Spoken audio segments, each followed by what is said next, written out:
Hello， 大家好啊，我係拉姐啊。今日我帶大家嚟到自駕遊同芒草打卡啊。每年嘅11月至12月底又到咗芒草季啦。今次唔使行山，我哋揸車帶你去4個靚景，加埋我私藏嘅打卡位，等你輕輕鬆鬆鄧子峰影到靚相。沿途仲有隱世美食，記得睇到最後啦。咁話說呢，以前每一年呢，我都會係行山同芒草打卡嘅。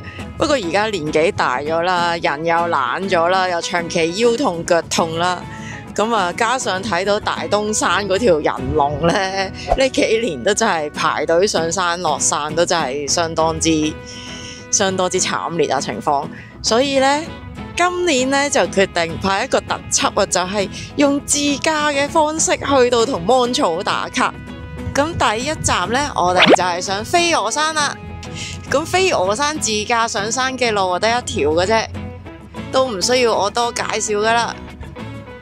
我哋嚟到呢一個位呢，見到有條分岔路，右邊呢就係呢個基維爾營地啊，喺呢邊嘅斜路落去，盡頭嘅地方呢就有少少嘅泊車位啦。不過得好少嘅啫，如果大家真係自駕嚟呢，就真係可能要早少少嚟霸位啦。呢度而家就冇咗個位啦。大家泊好車之後呢，就可以喺呢條山路行上去啦。咁上到去就係東陽山啊。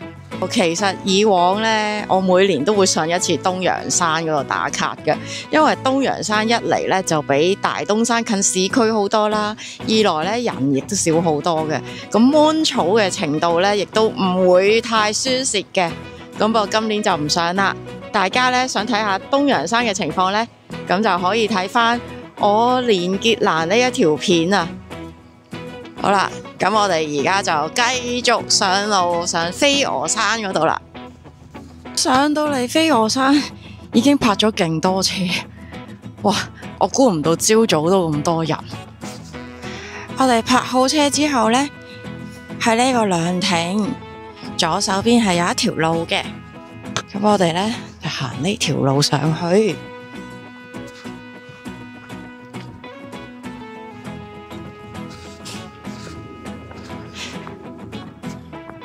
上面呢就寫住觀景台，就係我哋今次要去嘅地方。呢一個位呢係我好中意嘅一個打卡位嚟啊，因為係相當之易去。我哋沿住石級上到嚟，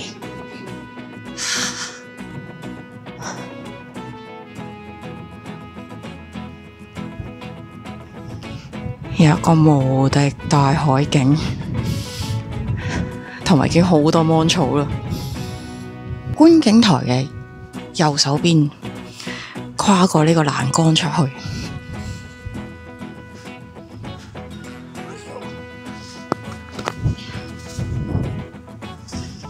哇！已經見到漫山遍野都係芒草。呢條路呢就唔係好斜嘅，不過始終啲草呢都會界腳啊，所以大家呢就可以着返長褲啦，同埋行山鞋咁啦。哇！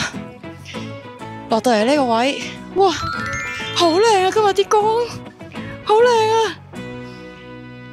啊！嗰邊呢望過去呢就係西貢啊，跟住呢邊呢就係一片嘅芒草。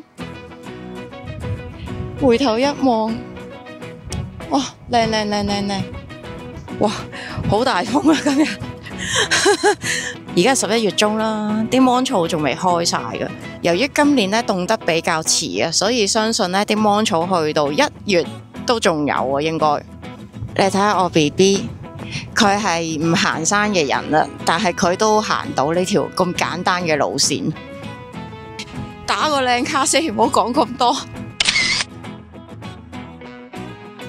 如果咧大家想影芒草咧，就要避開正午12點啦，朝早10點或之前啦，或者晏晝3點打後咧，就係影芒草嘅最佳時機啦。咁我哋咧影完呢個位咧，就沿住呢一邊有條小路上去嘅。上到去呢，就有個位可以咧同時影到海景同芒草嘅。咁呢條路呢，就會比頭先嗰條略為斜少少啦。不過如果大家有着行山鞋呢，就唔係一個大問題啦。上到嚟呢度呢，哇，景觀就更加開揚啦。呢個位呢，仲可以芒草同埋西貢個海一齊影添。哇，太大風啦今日。閃閃發光嘅芒草，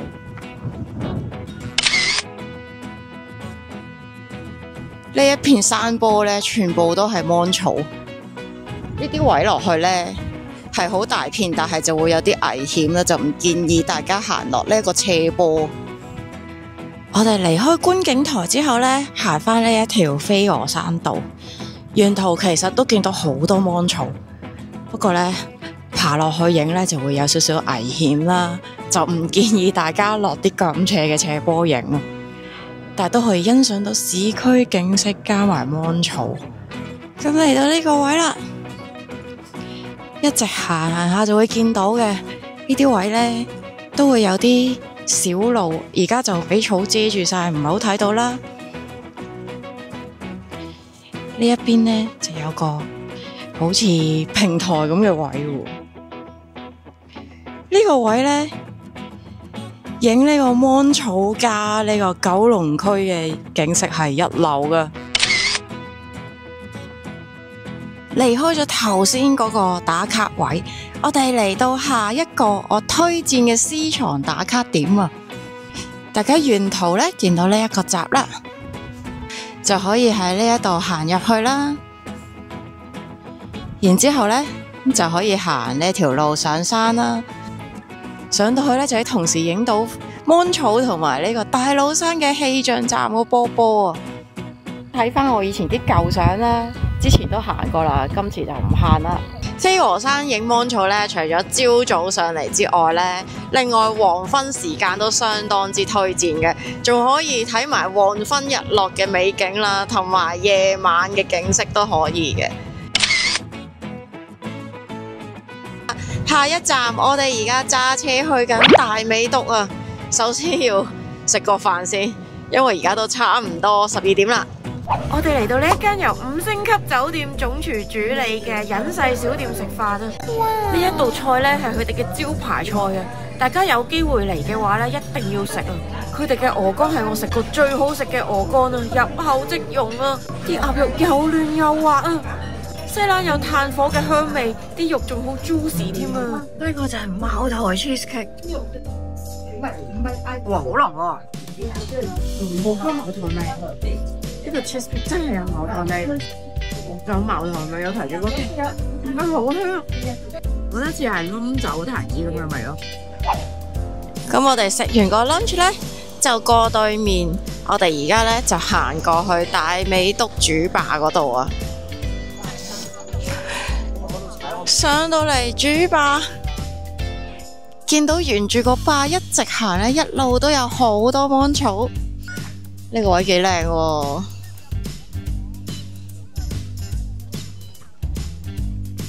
呢一度打卡呢，就可以對住呢個順灣淡水湖，咁啊有湖啦，有芒草咁樣影相啦。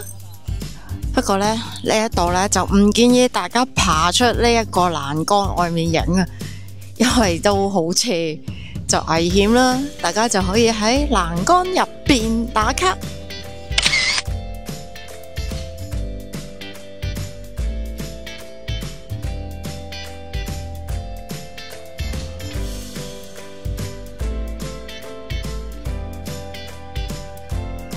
我覺得呢個大美督主壩嘅芒草呢，就有少少令人失望嘅，咁數量都唔係好多啦，同埋因為有欄杆喺度呢，要打卡就相對有啲困難啦。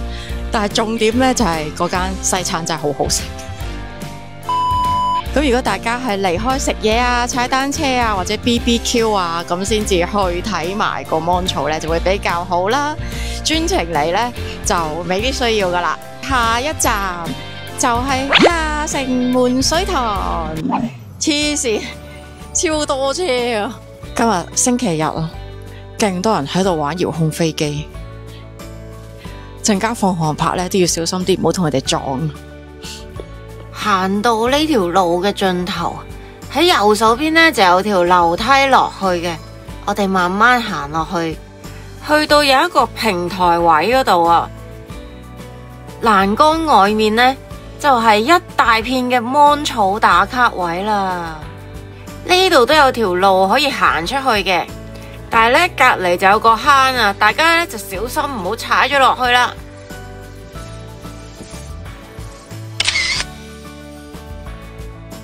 咁我哋頭先啱啱喺下面條樓梯上返嚟啦，上到嚟呢邊呢，靠近水塘嘅呢個位置啊，其實沿路一直行都一路有啲好高嘅芒草啊，定係叫蘆葦草呢？喺呢個4點幾嘅陽光之下呢，係閃閃發光，好靚嘅呢度。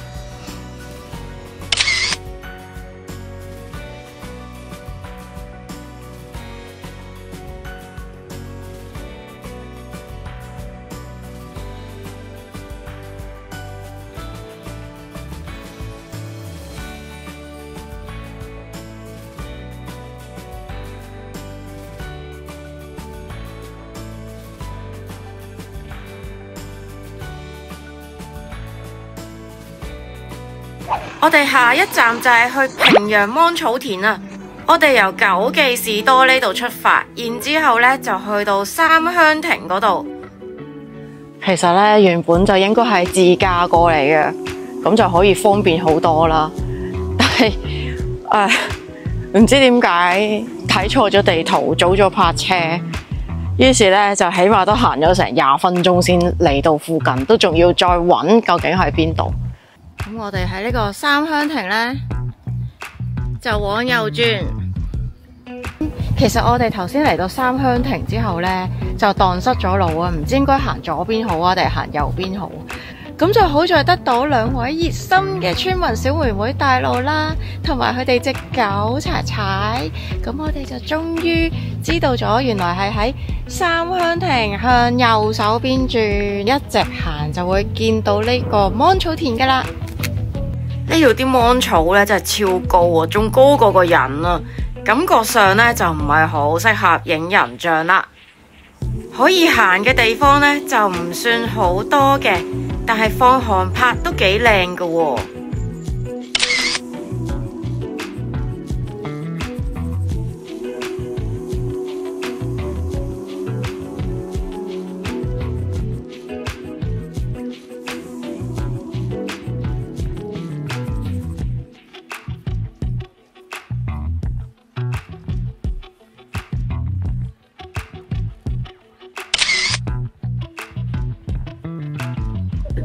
嚟到平陽，我哋就嚟呢個雲泉仙館食個齋先，因為附近都冇乜嘢食啊。咁我哋今日嚟呢間呢，就係叫做南齋，要入去食嘢呢，就要喺呢一個地方點咗餐同埋攞咗台先啦。咁佢就會俾一個台號你啦，你就要呢個台號先可以入座嘅。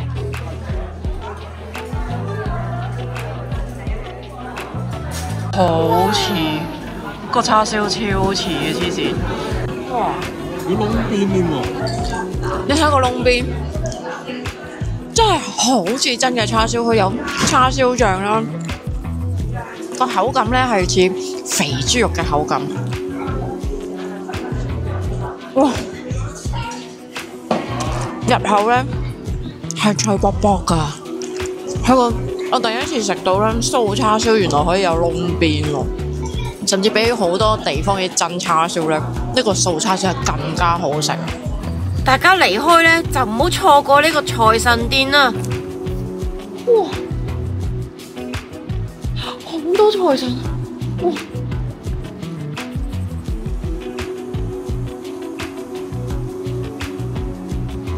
上面都寫住招財進寶。銅錢嚟噶喎，哇，好靚啊！呢個位係一個應該就係蓮花。財神大人，我都想要錢，我想要好多錢。由於今年咧凍得比較遲啊，我相信咧去到1月都仲有芒草嘅水味，大家可以慢慢考慮去邊度打卡啦。今日嘅介紹就到呢一度啦，都已經11月中啦，哇，熱到真係成身都係汗。如果大家中意我嘅影片呢，記住訂閱我個 channel 同埋 follow 埋我嘅 IG，咁我哋就下次再見啦，拜拜。